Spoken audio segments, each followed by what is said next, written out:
आता आपण जीवामृत बनवायला येतो. तर जीवामृत बनण्यासाठी आपल्याला लागले साहित्य 2 किलो गूळ, ताक 2 लिटर, ते शिवप्रसाद सरने दिलेले इर्जन. ह्या पद्धतीने आपल्याला जीवामृत तयार करायचं आहे. हे आता व्हिडिओ तयार करतात. हे 2 किलो गूळ आहे. गावरान गूळ भेटला आपल्याला. गावरान गूळ टाकला 2 किलो.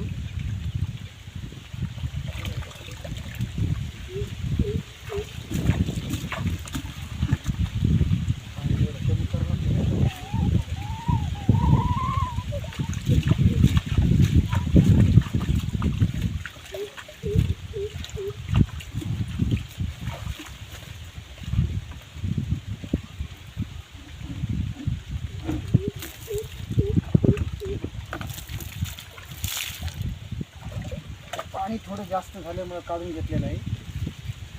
आता हे ताक गाईचं गावरान.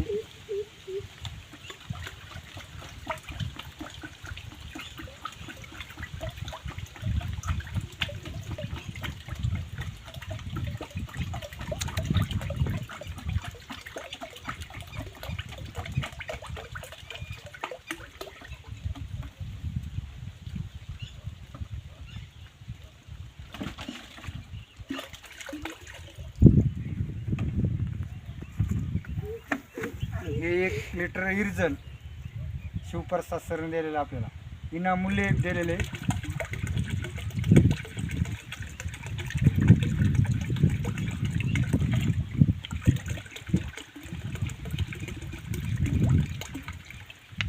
आता हे जे बनलेलं आपण जीवामृत हे सेंद्रिय पद्धतीने भाजीपाला, मिरची पिकासाठी, भेंडी पिकासाठी, पालक, शेपू सर्व पिकासाठी केलेलं आहे.